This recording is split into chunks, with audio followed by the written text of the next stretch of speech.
Good morning, guys. Well, my video about free soloing gave up quite a stir. First of all, I completely understand free soloing is incredibly dangerous. Some people have said that it's, quantifiably more dangerous than some of the other things that could happen, like crossing the road and things like that. The thing I want to just put into perspective here is our knowledge of free soloing as a people who do it professionally and who are doing it at a level that is far, far more significant than myself. There is no data on people who do free solo, grade 3s and diffs.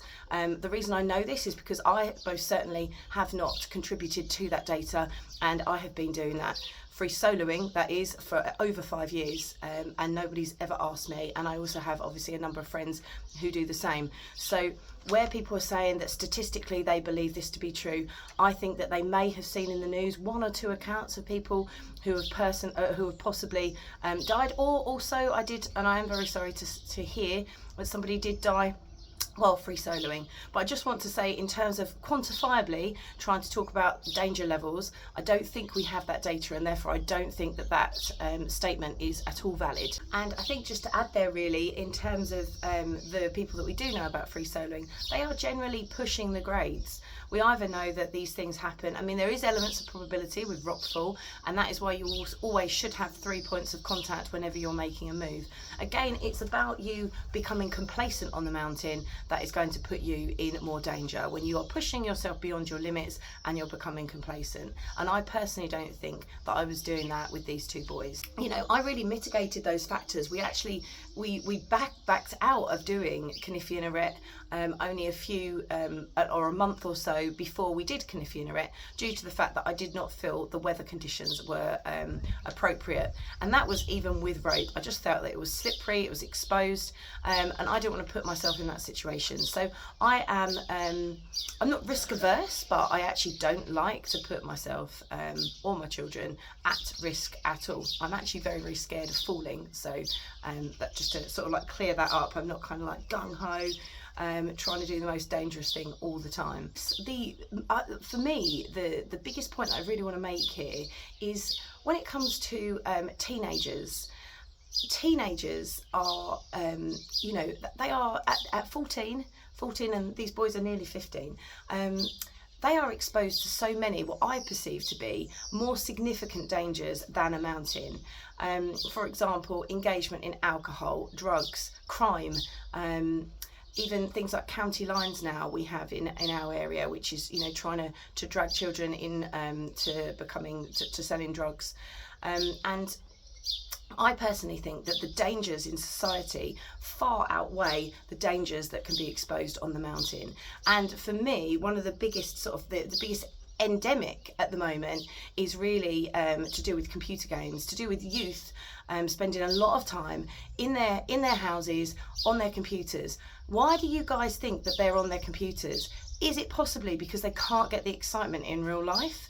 I personally feel that the dangers of continued use of being on a computer far outweighs being in a mountain and experiencing life and being fully mindfully involved in that. I don't know if you guys are aware, but the actual effects of continued use of computer games, that gives a continual instantaneous high all the time, and that constant sense of dopamine is actually preventing the process of cognitive thought, the ability to sort of reflect and think, and a lot of our young people in schools are actually struggling significantly with things that they didn't in the past. And it was following the COVID-19, and there's been a massive shift in individuals' independence and their ability to basically live without being instructed on what to do.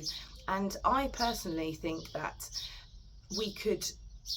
I feel that it's sad that in terms of parenting, my parenting and taking my children out on a mountain to experience these things is condemned, when there are so many parents that I think are doing things that are far more harmful to their children in just allowing them a continued routine of just being on a computer game. I feel that is far more unsafe, and I also personally think that in terms of their life and future, I think that it is developing a mindset and a perspective and a set of skills that are going to set that young person up very poorly for the rest of their lives.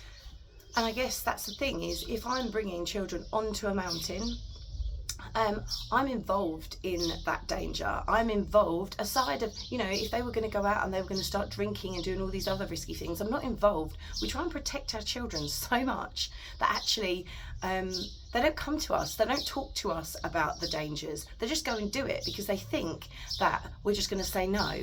Whereas I don't have that relationship with my son. I can talk to him about all different things because I'm rational about it, and I'm not trying to bubble wrap him all the time.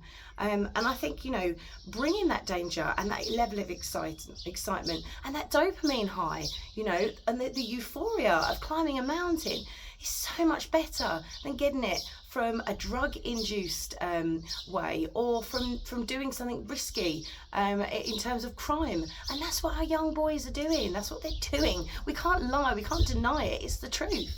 And so I just think I don't want myself to be risk averse. I want to be safe. I am safe. No one in any of that video picked apart the things I was doing to minimise risk. No one picked that apart. You all made very, very judgmental comments about me and the way I was as a parent. And I think that if you're going to come at it like that, well, how can I respect what you're saying? Because you are speaking in ignorance, because you can't even pick apart what I'm saying that you disagree with. So I'm going to carry on doing things the way that I'm doing, and hope to actually be trying to generate a bit of a shift in our young people so that they can you know, be a real positive change to society, and that they can take on risk. Think about businessmen. Think about people and entrepreneurs. They weren't risk averse. And taking a risk with your life is the same when it comes to business. You know, you're taking huge risks with money. I don't want my children to be risk averse. What I do want them to do is reach their full potential, and I'm going to do everything I can to keep them safe all the time. But I feel that my view is in the minority. I can see that. But that doesn't make it wrong. It does not make it wrong. It just makes it different. So have a great day. Thank you so much for listening. And yeah, pick to pieces this one as well. I'm sure you will. But I'm thick-skinned. And I just forgot.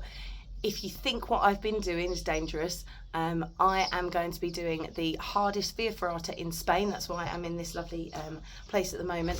And you can have a whale of a time unpicking that. We're training for it. So then again, look, I'm trying to be safe. So we are training for it at the moment. But in the next few days, I will be posting the video of our attempt. So I look forward to seeing you.